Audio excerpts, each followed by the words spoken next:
저희 부모님은 잘 살았지만 경제적으로 여유가 없어서 여행도 잘 못 다녔어요. 저희 부모님도 서로에게 정이 없이 결혼한 것인데 난 이런 일을 싫어해. 난 정을 느끼지 못한 채 결혼을 하면 참 좋겠어요. 어떻게 남편을 고칠까? 혹은 공감대를 형성할 수 있는 방법은 없을까 생각하다가 그냥 시아버지의 은혜에 감사하는 마음으로 살아야겠어요. 끝. 떠난 후 시부모님과 우리 집을 통틀어 경제활동을 하는 유일한 사람이 되었어요. 그러다 보니 갑자기 태도가 변하더니 자기가 무엇이라도 되는 것처럼 구는 모습이었어요. 아, 이제부터 나의 돈은 나에게 속해. 내게는 생활비만 줄 테니까 알아. 그리고 이제부터 내가 사용하는 카드는 다 내 소유, 다 내게 오게 될 거야. 그러니 서럽게 눈치 써봐. 무슨 소리야? 나는 지금까지 한 번도 돈을 쓴 적이 없어. 쓸 때 너가 그랬겠지? 그리고 넌 돈 관리 못한다고. 스스로도 안다면서 내 동산 관리를 내가 하려고? 무슨 말이야? 나는 돈을 관리 못한다는 건 내 생각이지. 나는 돈을 벌어오는 일을 해. 너도 제대로 생각해. 나에게 잘 보일 생각해야 알겠어. 정말 기가 차. 10년간 돈을 관리해야 하는데 이제 무슨 소릴 하는지. 이어봐. 또 남편을 멸시할 줄이나. 아이고, 내가 앞으로 돈을 관리하면 너도 한마디 못할 거야. 어디서 돈 없어로 메고 돌아다니는 사람이 돈을 잘 관리할 수 있겠어? 너는 경제 개념이 없어. 너는 인정하고 나에게 맡겨. 뭐라 나 해도 남편은 막무가내로 자기 돈을 관리하겠다고 해. 남편이 돈을 관리하기 시작한 뒤엔 처음에는 제가 계좌 내역을 확인할 수 있었어. 그래도 막상은 차단까지 했어. 어이가 없었지만. 생활비가 매달 월급으로 주어져서 불안하지만 내게는 무관심한 것처럼 보이는 남편이 있었어요. 남편은 은행장을 가져가서 날 놀린 것 같이 돈을 낭비하기 시작했죠. 내가 계좌 내역을 보지 못했지만 그가 돈을 너무 막 쓰고 있다는 걸 한눈에 알 수 있었어요. 처음에는 차를 사서 더 풀죠. 신우는 골프에 미쳐서 우리의 생활을 내던져봤어요. 골프에 참여하기 위해 신우와 함께 다니는 거예요. 너 이번 주말 약속 너한테 많이 기대하고 있어. 우리가 함께 예약해서 친구들과 만난 적 있는데 그 중에서 어떤 사람이 나에게 연락했다. 진짜 대단한 일이야. 혹시 돈을 벌어올 수 있는 뭔가를 발견한 남자야? 이런 남자를 잡으면 정말 좋을 거야? 다음 주말에 함께 가도록 다시 연락해 볼 거야? 분명히 올 거야. 내가 얼마나 대단한 포플터인지 모르겠다. 나에게 완전히 빠져 있는 것 같아. 다음 주말에 함께 가자고 다시 연락해 볼 거야? 오빠도 한번 생각해봐. 하지만 왜 그 시기예요? 골프를 하러 다니면서 이제는 다음 주에도 가겠다던데. 깜짝 놀라네. 왜 이런 소문이 없어? 이상하다. 언제 그랬다고? 다음 주가 아니라 다음 달 말이야. 내가 잘못 들었다면 미안해. 그리고 우리가 골프를 칠 거라고 말해주지 않았어야 했다. 이거 다신 심려하지 않아도 돼. 신음을 안 져도 그 일에 신경 쓰지 않아도 돼. 그런 식이 정상이 아니라 모두가 느꼈어. 신우는 이항을 해했고 혼자 새 아이를 키우고 다녔지. 도대체 얼마나 돈을 쓰는 건지 확인해야겠어. 어느 날 남편이 출근하는 사이에 남편이 골프를 칠 때 입고 갔던 외투와 가방을 뒤져봤어. 그러다가 뭔가를 발견하고 나는 기조를 하는 줄 알았어. 남편의 외투에서 길다란 영수증 하나를 발견했는데 골프용품점 이름이 적혀 있었어. 남성용뿐만 아니라 여성용 골프복과 골프채를 샀더라고. 보니까 남편이 신비한 부킹비를 다 지불하고 골프복과 골프채를 사준 것 같았어. 그것도 날 속이고 다니는데 정말 미쳤다고 생각했어. 우리는 종일 다투고 있었어. 넌 미친 거야? 또 나 몰래 골프 용품 샀어. 숨겨둔 걸 내가 발견했어. 돈 다 쓰면 어떡해? 우리 완전 파산하면 어쩌니? 이 사람 정말 미쳤어. 돈 좀 아껴. 또 귀신처럼 찾아낼 거야? 아이쿠, 내가 벌어서 내가 쓰겠다는데 왜 참견이야? 그런 만큼 참견할 거였으면 됐잖아. 한 번 쓰면 내 것인데 왜 그러니? 무슨 권리가 있어서 그래? 남편과 싸워도 결론이 나지 않자 신우한테 따지러 갔어. 남편이 따라왔어. 그는 말을 한 적이 있지만 골프를 치러 가는 날 나는 부랴부랴 따라갔어요. 거기에 도착하자 신우는 남자친구로 보이는 사람과 함께 있는 것을 보았는데 그 남자는 신우와 함께 골프를 치면서 사귀는 것 같았어요. 어쨌든 신우는 내게 봤을 때 얼굴이 아주 환한 표정이었어요. 그녀가 확인해보니 남편한테 골프를 하러 간다며 골프 장비를 쟁여왔다는데 이건 곤란한 일이에요. 서로 애가 있는 사이인데 애가 있으면 생활비가 얼마나 필요한지 알 거 아냐고요. 우리 남편의 월급이 뻔하다는 것도 다 알면서 돈을 흔쾌히 쓰는 게 정말 과하지 않나 싶네요. 마음 더러운 사람기라고 말할 수밖에 없어요. 어이 엄마, 왜 다 그러세요? 아, 오빠가 같이 가자고 해서 간 것뿐이에요. 오빠가 사주었어요. 저한테 잘못이 있다고 하면 좀 당황스럽네요. 아, 그래? 그럼 그만해. 내가 동생에게 골프 용품 좀 살 수 있는 거지? 남자친구도 있는데 이거 아니면 안 돼. 신우는 내 잘못이 없다는 듯이 행동하면서 나를 아주 새록한 눈으로 쳐다보았어요. 정말 화가 났어요. 언제까지 이러다간 내가 참지 않을 거야? 알았어요. 우리 집 돈으로 골프 용품 사지 말고 스스로 해. 매주 이렇게 골프를 치러 다니진 말든가. 신우의 실수를 지적하고 응답하며 쫓아오지 말라고 했지만 그래도 신우는 새로운 남자친구를 향해 민폐를 끼치던 것인지 그때 새로운 사건이 벌어졌어요. 그만하자 즐겁게 골프를 즐기러 나왔던 날 이렇게 말하던 신우를 보았어요. 남편이 다시 이런 말을 했어요. 내가 마누라라고 여동생이랑 여동생 남자친구 앞에서 내 위신을 떨어뜨리고 하는 행동은 썩 좋지 않다고 말이죠. 나는 어이가 없어서 그에게 맞받아 쳤어요. 그리고 위신이 파산해도 왜 그렇게 자존심을 내뱉는 거야? 조금이라도 알아들으며 제정신을 차리라고 말했어요. 남편도 신우도 뚱한 표정으로 아무 말이 없는데 이런 인간들을 좀 단속했더니 한동안 조용해지기 시작했어요. 그러나 어느 날 남편은 나를 향해 이상한 짓을 시작했어요. 어제 37,000원으로 옷가게에서 쇼핑하고 저번 달에도 옷을 샀다면서 뭐라고 하는 거야? 너는 집안일을 하는 사람인데 그렇게 많은 옷이 필요한 이유가 뭔지? 내가 아닌 우리 딸을 위해 샀는 거야? 여기서 온돌이 옷 산 걸 씁쓸해해서 어떻게 이렇게 돈을 낭비할 수 있어? 너는 골프를 즐기면서 그 루즈한 돈을 신우이 남자친구에게 대충 뿌리지. 아까 그렇게 써도 우리 딸을 위해 옷을 사는 것이 왜 그렇게 문제인데. 그래서 나는 돈을 쓸 권리를 못 가지게 하고 너는 필요할 때는 마음대로 돈을 쓰는 걸 보고 나도 불평하는 게 잘못된 건가? 더 말할 것이 있냐고 물었지? 그러더니 남편은 내가 돈을 관리할 수 없게 해서 억울하다고 하며 1,000원, 100원 단위까지 까지며 못살게 굴기 시작했어. 5,300원이나 하는 커피를 마셨을 때에는 이렇게 얼마나 많은 1,500원짜리 커피를 마셨냐고 소리치더라. 동네 엄마들과의 약속이 있는데 시스트링한 가겠냐고 물었더니 내가 하나로 없어 파셔 결정한 것도 아니고 300원치 커피를 마셨다며 이런 말을 하는 거야. 당신은 5,300원이 아니라 53만 원도 아까이 사용하잖아. 나는 돈을 벌기에 당신도 쓰기에 괜찮지만 당신은 돈을 벌지 않기에 100원이라도 아끼려고 해야 하지 않겠어? 5,300원을 커피에 소비한다면 마시지 말고 물을 마시든가. 그러다 계속해서 못살게 굴기 시작하면서 당신을 집 밖으로 내보내라고 했어요. 진짜로 짜증났어요.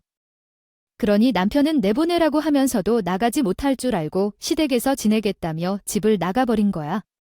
차라리 남편이 나가면 더 좋았을 텐데. 내 삶은 조용해지고 더 나아졌어. 그런데 갑자기 남편이 연락을 해서 이제까지와 다른 태도로 부드러운 태도를 취하더니 개인이야. 나 요즘 너무 했나 봐. 집을 떠나 생각해보니 내가 너무 한 것 같아. 더 조심할게. 앞으로 잘 지내보자. 왜 그러지? 집에서 살 때가 더 좋은 것 같은데? 내가 더 말 잘할게. 약속할게. 고마워. 알겠어. 이렇게 이야기했어. 얼마나 연락을 한 후 남편은 다시 집에 돌아왔고 진짜로 그 후로는 예전과는 다르게 너무 잘 대해주는 거야. 오늘 저녁 치킨 먹을래? 아이들 자고 나서 같이 치맥 어때? 걱정 마. 치킨 값은 내가 낼게. 좋아. 야호. 오늘은 치맥을 먹는 날이야. 함께 먹는 게 언제나 기뻐. 정말 흥미진진하겠네요. 처음에는 남편에 대해 의심이 들었지만 시간이 지날수록 다시 믿음을 갖게 되었군요. 그런데 남편은 회사에서 만난 팀원이 부동산 투자에 관한 정보를 주는데 부동산에 돈이나 집이 있냐고 묻는다면 정보를 주지 않는다고 하더라고요. 그러면서 남편은 부동산 투자를 많이 언급하면서 집을 관해 이야기를 꺼내기 시작합니다. 여보, 혹시 우리 집에 대해 말인데 당신의 명의로만 명의를 빌려줄 수 있어 부부간 명의 신탁 계약이 있다는데 그것은 불법이 아니라면서요. 부부라면 경제 공동체나 이런 식으로 계속 부동산 투자를 제안한다는 내용이네요. 정말 남편의 행동이 궁금하군요. 한마디로 과연 속기의 한 성향을 집행할 것을 나에게 압박하였어요. 처음에는 강력히 반발했지만 남편이 겨우겨우 시기를 흘리고 한 번만 기회를 준다면 부동산으로 큰 돈을 벌 수 있다며 끊임없이 말했어요. 여보, 진명아 앞으로 좀 해달라고 부탁하고 싶어. 이거 한 번만 부탁할게. 너 정말 나를 믿지 못하냐? 내가 돈을 쓰는 건 아니고 진명이만 변하면 돼. 너가 그렇게 말해도 나는 마음이 더 편한데 하면서 고민하는 부분이 있다. 그럼에도 불구하고 남편이 계속해서 억지로 시간을 만들어서 부동산 투자로 돈을 벌어 오겠다고 말했지만 쉽게 믿지 않았다. 그러나 얼마 후 우리 아이가 암과 질병 진단을 받게 되었고 어릴 때 수술로 교정해야 한다고 하여 수술 비용이 급격히 필요해졌다. 그 긴 기간에 수술을 완료한 후 몇 달마다 추적 치료를 받아야 한다고 말했다. 또한 유명한 병원에서 치료를 받으려면 예약을 해도 몇 달이 걸릴 것이라고 했다. 아이의 안눈이 좋지 않다는 사실만 생각해도 마음이 아프고 어지러웠다. 치료비 생각할 때 고민이 끝이 없었다. 그래서 마음이 약해진 듯 했다. 결과적으로 남편의 끈질긴 설득에 자신의 투자를 통해 아이의 치료비를 벌어올 수도 있겠다는 생각으로 명의를 바꾼 적이 있다. 그러나 명의를 바꾼 후 며칠 뒤 갑자기 집에 누가 찾아왔는데 그 사람은 신이 엄마의 셋을 데리고 짐을 챙겨서 오고 있었다. 그는 진짜 놀랍군요. 남편이 동생한테 돈을 빌려주고 집을 준다고 했다는 게 대참사였죠. 아내가 남편에게 계속 권해봤지만 결국 그 결론은 정말 충격적이었어요. 마음이 아프겠네요.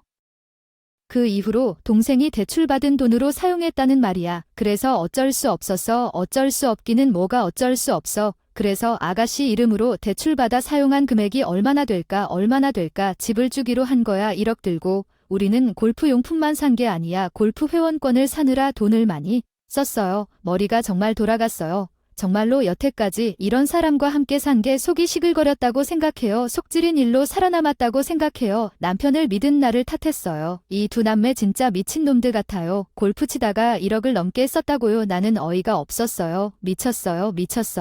골프 회원권 집을 팔아서 그걸 산다고요. 저는 어이가 없었어요. 미쳤어요. 골프 회원권 집을 넘어서 그걸 산다니까 왜 이리 돈을 쓰는지 이해할 수가 없었어요. 아이고. 광적이야. 돈을 쓰는 이유를 아이고. 박서방 집은 사업을 통해 돈을 좀 벌어오는 집안이야. 좀 사주는 집안 자식인데 내 동생이 그 사람과 재혼하려면 잘 보이려고. 물질적인 공세를 좀 펼친 거야. 그 사람이랑 동생이 잘 안 한다면 나한테도 많이 준다고 동생이 약속했다 말야. 아니, 돈을 그렇게 쓰는 것도 황당하다 죽겠는데 당신이 아가씨를 도우려고 돈을 쓴다면 그럼 아가씨가 돈을 당신에게 돌려달라고 하는 건 더욱 웃긴 일이 아니냐. 동상은 비팔되면서 그랬을 거야. 내게 돈 없으면 집이라도 줘야 한다. 그래서 그렇게 된 거라니까. 즉 신우가 돈이 없으면 집을 달라고 했고 그래서 남편은 잊고 싶지 않은 부동산 투자 이야기를 털어놓으면서 나에게 스윽 다가가면서 날 설득한 거야라고 했어요. 화가 참 억울하고 나온 대로 되었어요. 남편이 동생한테 돈을 빌려주고 집을 준다고 했다는 게 대참사였죠. 아내가 남편에게 계속 권해봤지만 결국 그 결론은 정말 충격적이었어요. 마음이 아프겠네요. 수술 소식에 또 남편에게 시달리느라 마음이 힘든 탓에 당했구나 싶었어요. 남편이 저한테 조금 잘하면서 투자로 돈 벌어다 준다고 하니 넘어갔구나 싶었죠. 저는 그날부터 복수를 하기 위해 칼을 갈았어요. 이 두 사람은 인간도 아닌 것들인 것 같아서 더 이상 상대하지 않기로 했어요. 저는 두 남매를 확실하게 이겨주기 위해 계획을 세우기 시작했어요. 제가 처음으로 한 일은 이혼을 해서 시댁을 나간 시아버지에게 연락을 한 것이었어요. 처음에 이야기를 했던 대로 저를 매우 예쁘게 대해주시던 시아버지 말이에요. 시아버지는 시어머니와 이혼을 해서 혼자 살고 계셨는데 시댁에서 이야기하는 이혼의 이유와 시아버지가 이야기하는 이혼의 이유가 전혀 다르죠. 남편을 통해 들은 시어머니의 이혼 이유는 이런했어요. 아버지가 변호사 사무실에서 일하면서 격리랑 바람을 피워서 엄마가 마음을 심하게 했다고 하더라고요. 처음에 이혼해서 아버지가 집을 나갔을 때는 왜 그런지 몰랐는데 알아보니까 정말로 그 격리랑 재혼에 살고 계셨다. 아버지한테 정말 실망해서 나도 이제 연락 안 하고 살려고 했지만 남편은 시아버지랑 연락을 끊고 살고 있었지만 제게는 시아버지랑 계속 연락은 하고 지내왔어요. 그래서 시아버지는 우리 아이가 태어났을 때 병원으로 찾아오시기도 했어요. 그때 시아버지한테 시어머니와 이혼한 진짜 이유를 듣게 되었어요. 제가 우리 변호사 사무실의 직원과 재혼을 한 건 맞는데 혼전에만 만난 사이야. 아, 바람을 피운 게 아니라는 말이지요. 자, 여러분을 속이려는 것이 아니에요. 증거가 있잖아요. 하지만 본인이 찔리니까 나를 나쁜 사람으로 만들고 아들과 딸에게도 이간질을 한 거예요. 아버님, 그럼 억울하지 않으셨죠? 증거가 있으면 이혼 소송이라도 하면 되는데 아버님은 소송은 쉽게 하면 되는 것 아니에요. 그럴까 했는데 소송 과정이 너무 스트레스가 심하다는 것을 알고 싫어했어요. 나이도 먹었고 이혼 소송으로 에너지를 쓰는 것도 힘들고 솔직히 돈을 아꼈기 때문에 아쉬웠어요. 전 이런 것은 바람피는 것으로 생각했어요. 그 시아버지는 이혼 전문 소송 과정을 잘 알고 있는 분이었어요. 그리고 전처가 이간질을 한다 해도 아들과 딸도 똑같아요. 제게 연락 한 번 없고 연락해도 매우 불쾌하게 대답하면서 찬밥 취급을 해요. 전처는 아들이든 딸이든 아이를 보기 싫어합니다.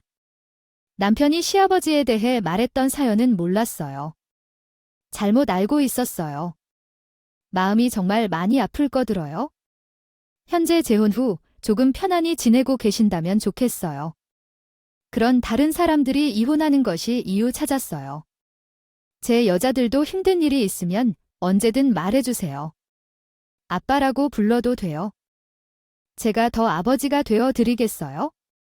제 아버지가 돌아가셨음을 알고 계셨어요. 이렇게 신중히 해주십니다.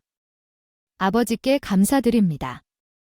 아버지는 그 이후에도 항상 저에게 잘해주셨습니다. 우리 자녀들에게도 할아버지 역할을 충실히 해주셨고요. 남편이 문제를 일으킬 때에도 생활비를 넉넉히 주지만 저가 버텼던 것은 아버지가 종종 손주들을 경제적으로 지원해 주셨기 때문입니다. 그래서 저는 실제로 아버지를 아버지라고 부르며 남편과 장모님 몰래 연락을 주고받았습니다. 그리고 남편이 내 집을 넘겨버린 불상사가 발생한 날, 변호사 아버지에게 연락하여 이혼 소송을 준비하게 되었습니다. 아버지는 슬픈 소식이지만 이혼 소송을 진행하게 되었습니다. 이전에 도움이 필요하면 말하라고 하셨었죠. 저 좀 도와주세요. 그리고 그동안 있었던 일들을 전부 이야기했어요. 그럼에도 불구하고 아버지는 주저하지 않고 두 팔을 벌려 도와주셨습니다. 맞아. 언젠가 이런 날이 올 줄 알았다. 난 내가 나와 자녀들을 버릴 인간이라고 생각했어. 내가 너를 도와주겠다고 한 말은 거짓이 아니었어. 그 사람들한테 한 번은 제동을 걸어야겠어. 이로 인해 아버지 덕분에 이혼 전문 변호사를 구하지 않고도 이혼 소송을 원만히 준비할 수 있었습니다. 모든 것이 준비되었을 때 남편에게 이렇게 말했습니다. 이렇게는 살 수 없어. 너랑 이혼할 거야? 이젠 당신이 나를 우습게 보고 돈을 태평하게 쓰던 그 순간부터 우리는 이혼 상담 중입니다. 그리고 누가 마음대로 내 집을 아가씨한테 넘겨 가만히 안 있을 거라고 했더니 남편은 오히려 적반하장으로 큰 소리를 쳤어요. 어디 한번 이혼해봐. 돈 벌 능력도 없는데 이혼이 쉽겠냐고. 나 없으면 먹고 살지도 못하잖아. 당신, 집은 동생에게 벌써 넘겨줬으니 되찾을 수 없을 텐데. 하지만 남편은 생각이 짧았어요. 소송을 준비할 줄 몰랐을 텐데. 시댁에 갔을 때 시와 신우 앞에서 말했어요. 이혼할 거라고. 모든 일들 다 말도 안 되는 일이고 이혼 소송으로 제 권리를 찾을 거예요. 손해를 볼 게 없어. 돈도 내가 벌고 집도 너희 명의였고 이제 동생에게 넘겼어. 양육비도 기대하지 마라. 그러게 우리 아들을 그렇게 구박하던 너가 맞다고 생각해. 이혼할 거라면 힘들어할 것이다. 잘 생각해. 그냥 우리 아들이랑 결혼해서 고맙게 생활해. 이 말을 듣고 일어나 이혼 소송 준비를 해왔다는 아버지를 모셨어요. 당연히 인간들은 오해해 저는 완전히 어이가 없었어요. 아니요. 제 실족이 아닌걸요. 우리 아버지, 아빠라고 할 정도로 나는 그 남자와 관계를 끊었다고 말했는데 왜 이럴 수가 있어. 이런 배신자야. 야, 이 사람아, 감히 그 남자와 연락을 주고받다니. 이럴 수가 있다니? 이런 배신자야. 얘야, 미쳤구나. 너가 감히 그 사람하고 연락을 주고받다니. 이렇게 나를 모른 척 하는 거야? 어머, 바람을 피고 이혼한 그 남자가 이혼 소송을 건 건지? 언니, 나는 그렇게 보지 않았는데. 완전히 우리 집안을 배신한 놈들이 이렇게 말도 안 돼. 게다가 머리 흉어. 시어머니, 시누이, 남편은 다 내게 욕을 퍼부으면서 난리를 치고 있었어. 남편이 어떻게 자기를 배신할 수가 있냐며 방방 뛰었어. 나는 그 광경을 보면서 속으로 웃었지. 모두가 이러고 있는 와중에 시아버지께서 말씀하셨어요.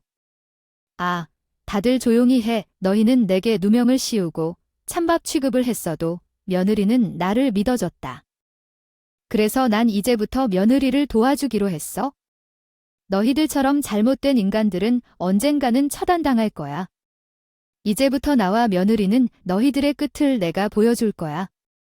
처단이 무슨 말이냐? 어차피 이혼 소송에도 집은 동생 것, 수입은 내 것이라 너는 그렇게 유리하다고 말하니까 이런 착각을 하는 게 아닌가 하는데 내가 이혼 전문 변호사인 걸 알면서도 그렇게 말해? 내가 며느리에게 요청한 집의 명예 변경, 부부간 명예 신탁, 계약서를 작성했다면 그게 합법적으로는 아니지만 증거가 있으면 며느리가 원래 명의자라는 걸 밝히고 명예 반환을 요청할 수 있다고. 그 집이 며느리의 것이라는 것만 증명이 된다면 더 이상 이미 그런 상황이 돼버렸군. 남편은 시아버지의 설명을 이해하지 못했으니 당신이 설명해 줘야 했다. 당신이 이혼하면서 증거를 제출하고 명예 반환 소송을 진행하면 이 집이 다시 당신 것이 된다는 말을 들어봤다. 당신의 명예 변경이 동생한테 이루어진 것은 위법행위고 따라서 당신은 이 집에 권한이 없고 범죄자가 될 수 있다는 것이었다. 남편은 그 말을 듣고 놀라며 앓은 시어머니와 시누이도 조용해졌다. 이 사실을 알면서도 집을 나가야 할 상황이 되었음에도 남편은 가구들이 집으로 들어오는 것을 막으려 애를 썼다. 하지만 시누이는 남편을 말리며 집이 자신의 것이라고 주장했다. 이혼 소송에 대비하여 집을 비우고 동생 집에 머물러야 할 때가 왔다. 나는 아는 척하지도 못한데 왜 이런 일이 생기는 걸 맞아들이지? 그래, 오빠, 어차피 네 동생이니까 그렇게 여기고 있었어. 정말로 보기 싫은 모습이었어. 그래서 이혼 과정을 통해 제대로 가르쳐 주기로 했어. 이혼 소송과 함께 진명 반환 소송도 진행했어. 부모님께서 사주신 집이고 나에게 증여했다는 증거와 명의도 내 것이었던 증거, 그리고 남편과 작성한 부부간 명의 신탁계약서도 제출했어. 결국 내 주장이 받아들여져서 그 집은 다시 내 명의가 되었고 전 남편은 아이 이름을 도용해 벌을 받게 됐어. 그리고 이혼도 수월하게 처리돼서 아이들을 키우는 동안 전 남편에게 양육비를 받게 됐어. 수입이 부족했지만 전 남편이 한 행동들을 열거하며 아이들에게 올바른 환경을 제공하지 못하는 사람이라고 강조했어. 그 집이 다시 내 명의가 된 날, 전 시누이를 집에서 쫓아냈어. 여기서 내 집이야. 다른 사람의 집을 그렇게 쉽게 가져갈 수는 없어. 나가서 예전 집으로 돌아가는 말도 안 돼? 이건 잘못된 게 아니야. 법적으로 다시 차지한 거지. 그걸 몰랐던 너가 어리석은 거겠지? 이런 짓을 하는 내 모습을 보면 너무 화나. 이에 바르게 나가 줄 때가 됐다고 말했어. 그러고는 이전 짐을 싸서 집 밖으로 내던졌어. 전 남편은 이미 가정폭력으로 시댁에서 쫓겨난 뒤였죠. 그런데 더 충격적인 사실이 있었어요. 이혼 소송 중에 제게 도움을 주시던 시아버지를 통해 들은 소식이었고, 우연히 그 문서를 살펴보니 정말 놀랍고 황당한 사실을 발견했어요. 아들이라고 불렀던 그 집을 담보로 대출을 받은 것이었답니다. 그 금액은 1억 원을 웃돈으로 받았고요. 아들이라고 생각했던 그 사람에게 집을 빌려준 줄 알았는데 아니었어요. 그때는 집을 가져갈 때 빌려간 거였죠. 그리고 그 시기에 이미 인적대인 상황이었기 때문에 그 집을 담보로 대출받은 돈은 아들의 빚이 되는 거라는 걸 알게 되었어요. 집 담보가 풀릴 것이라니 정말 다행이에요. 그것 때문에 많이 걱정했었는데 다행이네요. 남편은 집을 담보로 대출받고 전 남자친구에게 돈을 빌렸다가 다 날렸답니다. 그러니까 2억 원이 넘는 금액을 날렸어요. 그 돈으로 집을 샀거나 중요한 일에 사용한 게 아니라 골프를 쳤거나 전 남자친구에게 선물을 하고 공사비를 지불하며 낭비를 했던 거예요. 전 남자친구가 부자라고 해서 돈이 필요했기 때문에 그런 것 같아요. 그런 상황을 보면 이혼하여 다행이었다는 생각이 들더라고요. 결국 남편은 빚쟁이가 되었어요. 자기 빚을 남의 집으로 가져가려고 했지만 결국 걸렸고 그 후로 남편이 도와달라는 연락을 했어요. 빌더야, 남편아, 내가 도와줄게. 나 보라며. 이거 내가 아파, 월급이 안 남는 느낌이야. 어떻게 도와줄 수 없을까? 우린 이제 노인인데 내 집담보로 대출받은 돈이 1억 좀 넘었어. 왜 빚이 2억이 넘은 거야? 아, 동생 이름으로 받은 대출을 빌렸다고 했지? 동생이 그 집 명의를 빼앗기니까 화가 나 나한테 돈을 갚으라고 소송을 걸었어. 지금 안 갚을 수가 없는 상황이야. 이걸 기한 내에 다 갚지 못하면 이자율이 더 올라간다더라. 나 정말 이제 아무것도 없어. 한 번만 도와주면 안 돼? 우리는 이제 남편이잖아. 말을 바로 해야지. 아가씨가 집 명의를 빼앗겼다고? 그건 아니야. 내 돈을 훔쳐갔다가 돌려준 거지. 너도 가이다. 우리 애는 수술 받느라 힘들어. B라는 놈은 정말 한심해. 이제 나는 빠질 텐데 너끼리 잘해. 전 신우가 전 남편을 고소했다고? 실수가 터졌어. 그나물에 그 밥 같은 사람들끼리 싸우고 있었어. 나는 용서 생각이 없어. 그래도 신이 전화해서 얘기했어.